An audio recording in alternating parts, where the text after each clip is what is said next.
Okay, so here's my brief summary of the world of Exalted.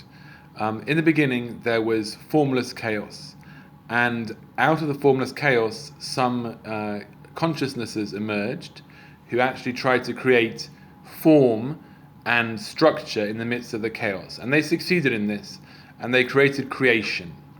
And creation is an island of stability in the middle of a vast sea of chaos. And the primordials, as they were called, these creator creatures, they went off to heaven, to Yushan, to play the games of divinity. And they left the gods on earth to run creation in their stead. Now, the gods got fed up with this. They didn't want to just be caretakers. However, they'd sworn oaths never to rise up against the primordials. So what did they do? Rather than rising up themselves, they exalted human beings to do it for them. They created the solar exalts, who follow the unconquered sun, and they're like the warrior exalts. Created the lunar exalts. They follow the moon, and they were more like the caretakers, and they were the partners, the wives and husbands of the solar exalts. And they also created the weak terrestrial or dragon-blooded exalts, who were just the thousands of foot soldiers of these exalted. And it was the exalted, the solars, the lunars, and the dragon-blooded, who overthrew the primordials, so the gods could be ascendant. And some of the primordials basically were killed, and their bodies, they couldn't never completely die, but as they died, they fell into and then created the underworld, like a kind of a ancient Greek grey, lifeless place, and they fell right into the abyss, and on the way they created the underworld. Some other primordials were actually captured by the Exalted, and they were imprisoned in the body of their leader. And that prison is called Malpheus. And that's more like hell in terms of like fire and brimstone and torture and all that sort of thing. So actually Exalted has two different underworlds. It has the sort of the underworld, which is like Hades, and it has the Malpheus, which is a more sort of hell type place. Okay, so all good. The gods go up to heaven, start playing the games of divinity. The Exalted are left on earth. The solar Exalted, however, when the primordials were defeated, they cursed the Exalted. And as a result of this curse, the great power that the solars and the lunars and the dragon-blooded have will in the end be their downfall. And sure enough, the solars got more and more corrupted.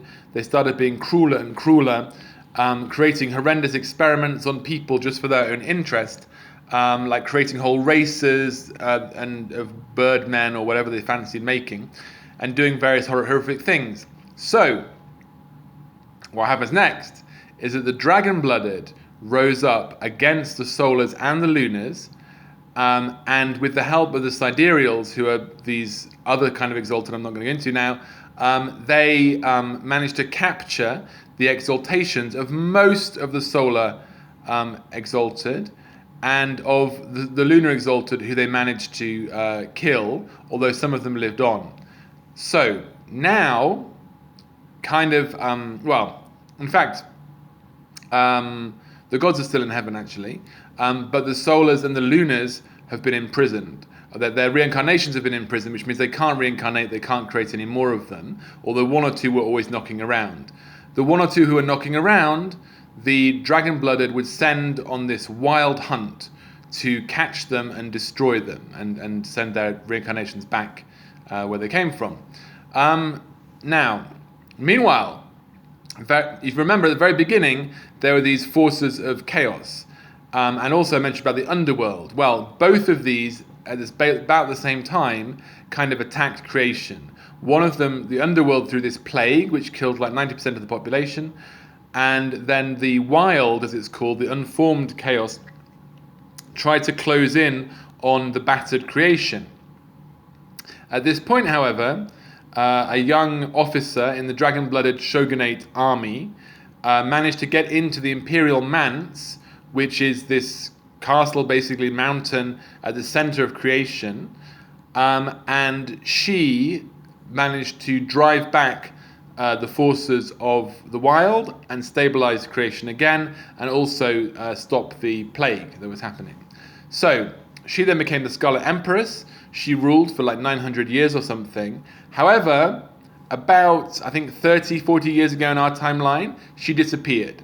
So now the Scarlet Empire, which had ruled the world pretty much, not totally efficiently, but had kind of ruled the world, is now in conflict with each other. And indeed, last game, we started a civil war. So yay. So we're the Dragon-Blooded. And at the same time, by the way, that the Empress disappeared, the incarnations of the Solars and Lunars escaped their prisons, and lots more Solars and Lunars started incarnating, more than the Wild Hunt can keep up with. So that's the situation we're in at the moment.